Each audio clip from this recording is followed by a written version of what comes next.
Hello guys, तर स्वागत आहे तुमचं आपले या यूट्यूब चॅनलवरती. मित्रांनो, चॅनलवर नवीन असाल तर चॅनलला सबस्क्राईब नक्की करा आणि अशाच नवनवीन अपडेट्स पाहत राहा. चला तर मग आपण पाहूयात सुना येती घरा या मालिकेचा आजचा रिव्ह्यू. तर आता इथे राघव जो आहे तो बंटीला कॉल करण्याचा विचार करत असतो. तो श्रीधरला म्हणतो की मी एकदा बंटी मामाला कॉल करून पाहतो की घरचं वातावरण कसं आहे ते. तर त्याचवेळी आता इकडे बंटी जो आहे तो घरातच असतो. इकडे राघवने बंटीला कॉल केला आहे. तर त्यावेळी आता इथे बंटी जो आहे तो राघवला विचारू लागतो की तुम्ही कुठे आहात? मी तर तुमच्या कॉलेजला देखील गेलो होतो आणि तिथे देखील तुम्ही नव्हतात. म्हणजे नक्की कुठे गेला होतात? काही घोळ तर घालून ठेवला नाही आहेस ना आता? तर आता बंटी मामा राघवला विचारत असतात. तर त्याच वेळी आता इथे राघव जो आहे तो बंटी मामाला म्हणतो की नाही नाही, काही घोळ वगैरे काही घातलेला नाही आहे. तर मला तुला एक विचारायचं होतं. म्हणजे मामा, मला एक सांग की घरचं वातावरण कसं आहे? तर त्यावेळी बंटी मामाच्या लक्षात येतं की नक्कीच राघव हे सगळं विचारत आहे म्हटल्यानंतर काहीतरी घोळ याने घातलेलाच आहे. तर त्यावेळी आता इथे बंटी मामा जो आहे तो राघवला म्हणतो की हे पहा, जर काही घोळ घातला असेल तर अजिबात घरी येऊ नका, कारण घरचं वातावरण तसं काही चांगलं नाही.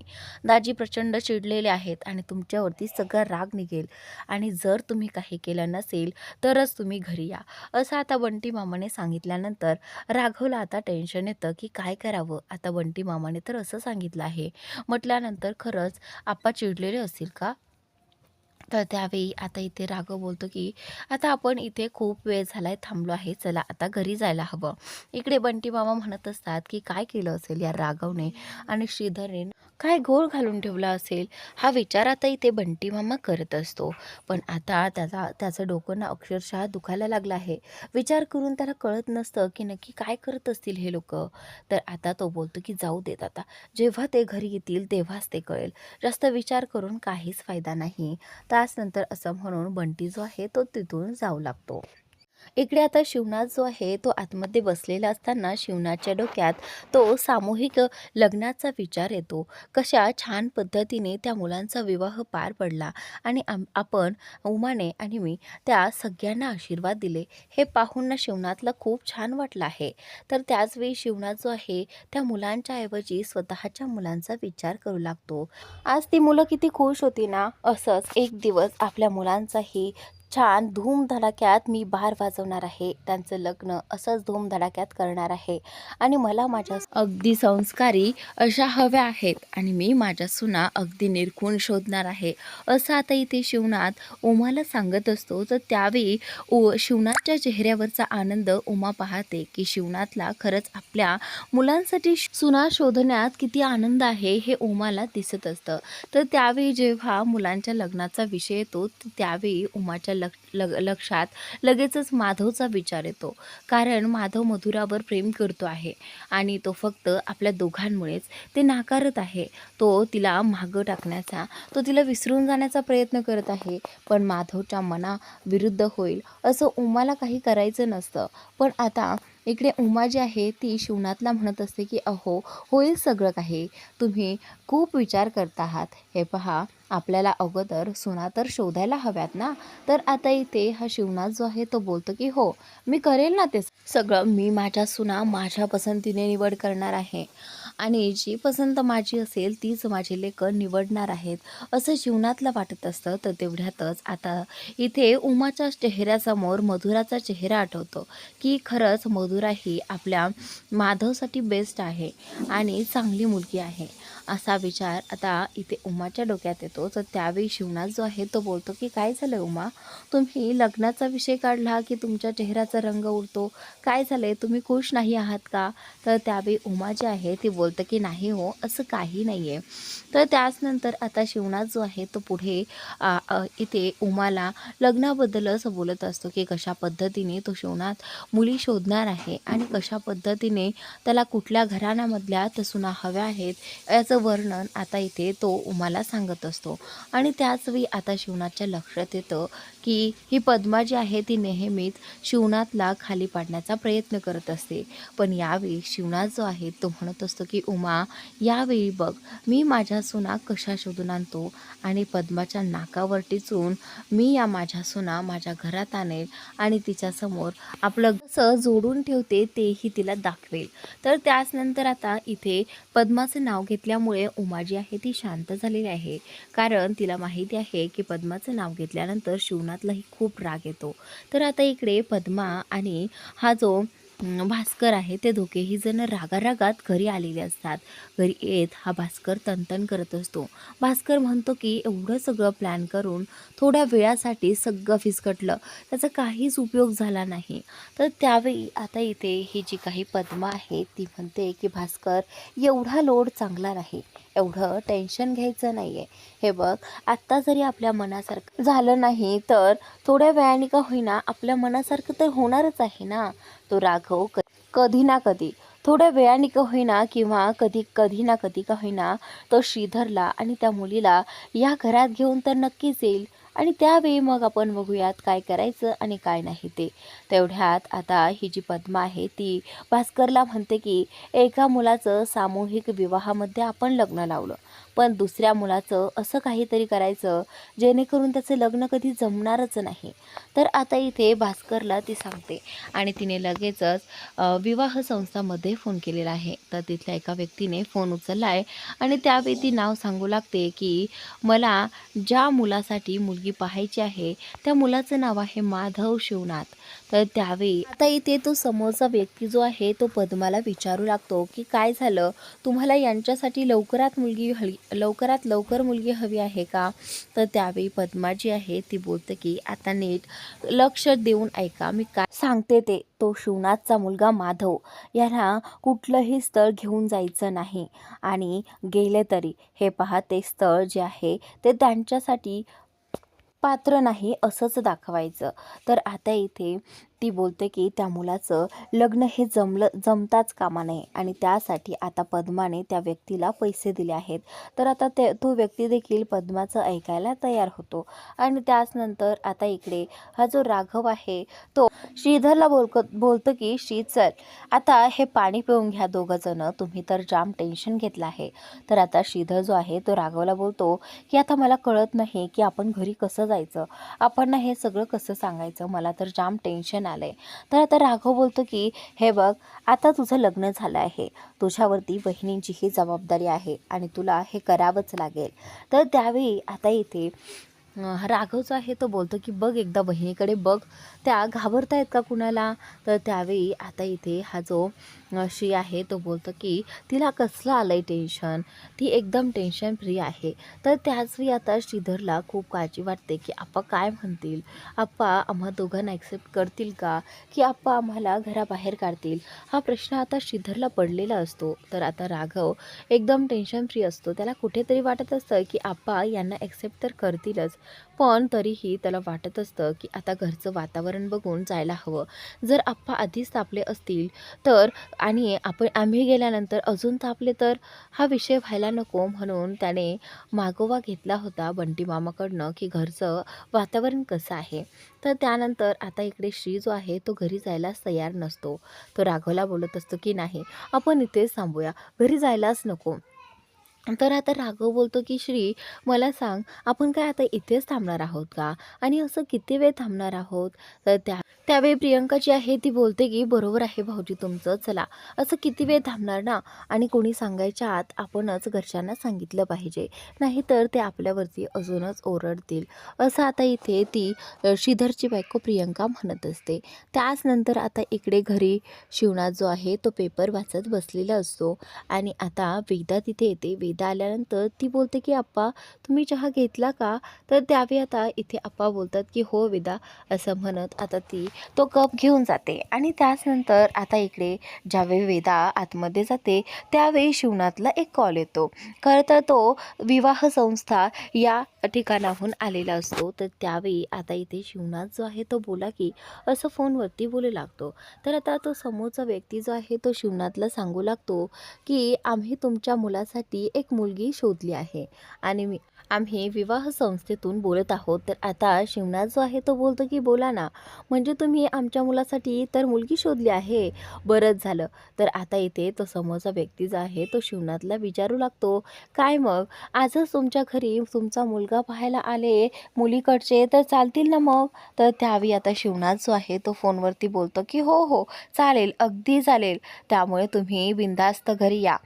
तर आता इथे शिवनाथच्या म्हणण्यानुसार आता मुलीकडचे माधवला पाहण्यासाठी येणार असतात. तर त्याचवेळी आता बंटीला शिवनाथ सांगतो की बंटी, आज आपल्या माधवला मुलीकडचे पाहायला येणार आहेत. तर त्यावेळी आता बंटी जो आहे तो बोलू लागतो की पण मुलाकडचे पाहायला जात असतात ना मुलगी.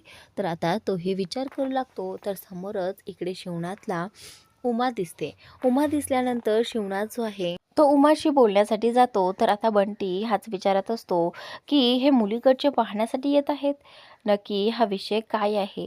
मुलाकडचे आधी पाहायला जातात ना.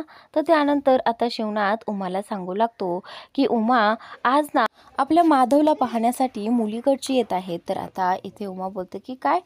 तर अचानक, तर त्यावेळी शिवनाथ जो आहे तो बोलतो की हो उमा, आताच विवाह संस्थेतून फोन आला होता आणि त्यांना आपल्या माधवसाठी एक चांगली मुलगी मिळाली आहे आणि तीच दाखवण्यासाठी आज तिच्या घरचे येत आहेत. तर आता इथे शिवनाथ जो आहे तो बोलतो की काय झालंय उमा, तू खुश नाही आहे का? तुला हे ऐकून आनंद नाही झालाय का? तर त्यावेळी उमा जी आहे ती बोलते की नाही अहो, तसं नाही, पण अचानक सांगितल्यामुळे जरा हे झालं. तर त्यावेळी आता शिवनाथ जो आहे तो बोलतो की उमा, चला मग तयारीला लागा, असं म्हणत आता उमा बोलते की हो. तर त्यावेळी आता उमाला खरं तर ते आवडलेलंच नसतं, कारण माधवचं एका मुलीवर प्रेम असून देखील आता माधवसाठी दुसरी मुलगी पाहण्याची वेळ आली आहे उमावर. त्यामुळे तिचं मन जे आहे ते अगदी तुटलं आहे आतून, पण तिला ते सांगता येत नाही. तर त्याचनंतर आता काहीही झालं तरी शिवनाथचा मान ठेवण्यासाठी उमा जी आहे ती तयारीला लागते. इकडे आता बंटी बाहेर झालेला असतानाच ती बंटीला सांगते की बंटी, मला जरा बाहेरून काही सामान वगैरे आणून देशील का? तर त्यावेळी बंटी जो आहे तो बोलतो की हा ताई, बोल ना, काय आणायचं आहे?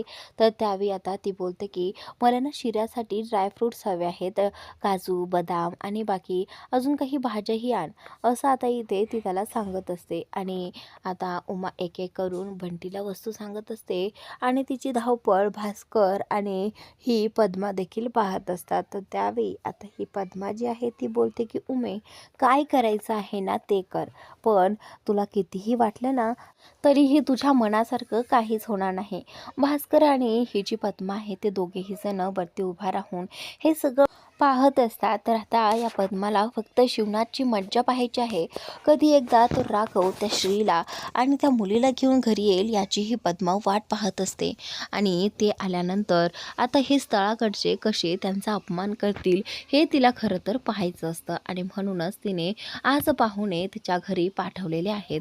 तर आता इकडे राघव बोलत असतो की श्री, असं किती वेळ आपण इथे थांबणार आहोत, चला आता आपल्याला घरी जायला हवं. तेवढ्यातच आता प्रियंकाच्या आईचा फोन येतो. तर त्यावेळी प्रियंका बोलते की भाऊजी, माझ्या आईचा फोन आहे. तर त्यावेळी आता इथे राघव बोलतो की नाही नको, आता तुम्ही फोनच घेऊ नका. तर त्यावेळी आता प्रियंका बोलते की नाही भाऊजी, मला पुन्हा कधी माझ्या आईशी प्रेमाने बोलायला मिळेल की नाही मिळेल हे मला माहिती नाही, फक्त मला तिचा आवाज ऐकू द्यात, असं म्हणत आता इथे श्रीधर आणि राघव बोलतात की ठीक आहे वहिनी, तू एकदा ऐकून घे. तर त्यावेळी आता इकडे प्रियंकाने तिच्या आईचा फोन उचललेला आहे आणि इकडे तिची आई खूप घाबरलेली असते. ती बोलत असते की प्रियंका, कुठे आहेस, कधी येणार आहेस? हे बघ, तुझे पप्पा तुझी वाट पाहून बेडे झाले आहेत, पाहुणे कधीही येतील अगं, तू कधी येते आहेस? तर त्यावेळी आता इथे आई खूप टेन्शनमध्ये असते.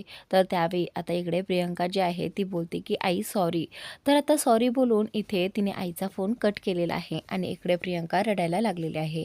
तर त्याचनंतर आता राघव आणि श्री दोघेही जण तिला समजावतात की आता असं रडायचं नाही, हे बघ, काहीही झालं तरी आता आपण दोघे सोबत आहोत, तर मी नेहमी तुझ्या सोबत आहे, असंही श्री प्रियंकाला सांगू लागतो. आणि त्याचनंतर आता इकडे तिची आई तिच्या पप्पांना सांगते की प्रियंकाने फोन तर उचलला होता, पण मला कळत नाही आहे की ती सॉरी बोलली आणि फोन कट केला. तिने मला काहीच सांगितलं नाही की ती कधी येणार आहे, ती कुठे आहे. तर त्यावेळी आता तिचे पप्पा जे आहेत ते बोलतात की ती सॉरी बोलली, पण का? तर त्यावेळी आता इथे प्रियंकाची आई जी आहे ती बोलते की कदाचित ती येत असेल, तिला उशीर झाला आहे म्हणून ती सॉरी म्हटली असेल. तर आता इथे प्रियंकाची आई आणि पप्पा दोघेही जण तिची वाट पाहत घरी बसतात. आणि इकडे इकडे आता शिवनाथच्या घरी माधवला पाहण्यासाठी ते पाहुणे आलेले असतात. तर आता शिवनाथ त्या पाहुण्यांचं स्वागत वगैरे करतात आणि त्या पाहुण्यासाठी चहा नाश्ता वगैरे सगळं काही उमाने करून ठेवलेलं असतं. तर त्याचवेळी आता ते पाहुण्यांच्या गप्पाशप्पा चाललेल्या असतात. पाहुणे बोलतात की तुम्हाला तर 3 मुलं आहेत ना, इथे तर आज एकच मुलगा दिसतो आहे, तुमची बाकीची मुलं कुठे आहेत? तर त्यावेळी आता शिवनाथ सांगू लागतो की ते काय आहे ना, ते कॉलेजला गेले आहेत, त्यांचे लेक्चर्स आहेत, त्यामुळे ते कॉलेजला गेले आहेत. तर त्यावेळी आता इथे ते मुलीकडचे बोलू लागतात की खरं तर तुमचं घर खूप संस्कारी दिसतं आहे. आजकालची मुलं आई-वडिलांना सांगतही नाहीत आणि लग्न करून बसतात.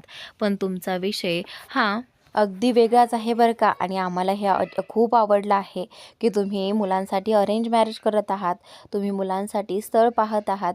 तर त्यावेळी आता इथे मुलीकडच्यांनाही खूप आवडलेलं आहे की शिवनाथ आणि बाकी सगळेच किती संस्कारी आहेत. मुलीच्या पप्पांनी त्यांचं खूप कौतुक केलेलं आहे, शिवनाथ आणि शिवनाथच्या मुलांचं. तर त्यामुळे शिवनाथलाही हे स्थळ खूप आवडलेलं आहे. तर त्यावेळी आता शिवनाथ जे आहे ते तिच्या पप्पांना म्हणतात की तुम्हाला जर माधवला काही प्रश्न विचारायचे असतील तर विचारा ना. तर त्यावेळी आता इथे ते जे मुलीचे वडील आहेत ते विचारू लागतात की काय मग माधवराव, तुम्हाला आमची मुलगी पसंत आहे का नाही? तर आता माधवचं त्यांच्या बोलण्याकडे अजिबात लक्ष नसतं.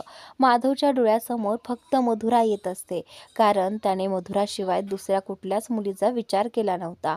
तर त्यावेळी आता माधव त्या मधुराच्या चेहऱ्यामध्ये गुंग होऊन जातो आणि इकडे ते सगळेजण माधवकडेच पाहत राहतात की माधवचं लक्षच नाही आहे, माधव कुठे मग्न झालेला आहे. तर त्यावेळी आता उमा जी आहे ती माधवला आवाज देते आणि माधवला विचारू लागते की माधव, पाहुणे बघ ना तुझ्याशी काहीतरी बोलत आहेत. तर आता इथे माधव जो आहे तो बोलतो की काय?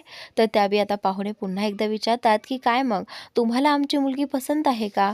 तर त्यावेळी आता माधव जो आहे तो उत्तर देतो की हे पहा, माझ्या आप्पांना जी मुलगी पसंत येईल त्या मुलीशी मी लग्न करायला तयार असेल. हे उत्तर ऐकूनच आता इथे त्यांना खूप चांगलं वाटतं की खरंच वडील शब्दाबाहेर मुलं नाहीत म्हटल्यानंतर खरंच हे घर खूप संस्कारी आहे. असंच आता इथे तिचे वडील बोलू लागतात. आणि त्याचनंतर आता इकडे वेदा त्या मुलीकडे पाहून हसते. खरं तर उमाला आणि माधवला या मुलीमध्येही नाही आणि या पाहुण्यांमध्ये, या स्थळामध्येही काही इंटरेस्ट नसतो, कारण त्या दोघांनाही माहिती असतं की त्याच्यासाठी मथुरा किती महत्त्वाची आहे ते. पण आता इकडे शिवनाथ जो आहे ते त्यांच्याशी गप्पा मारत असतानाच आता त्या मुलीच्या वडिलांनी विचारलं आहे की आता तुमच्या एका मुलाला तर पाहिलं आहे, पण तुमच्या 2 मुलाला तरी बोलवा, अशाने भेट तरी होईल, कशी आहेत कशी नाही ते तर पाहता येईल.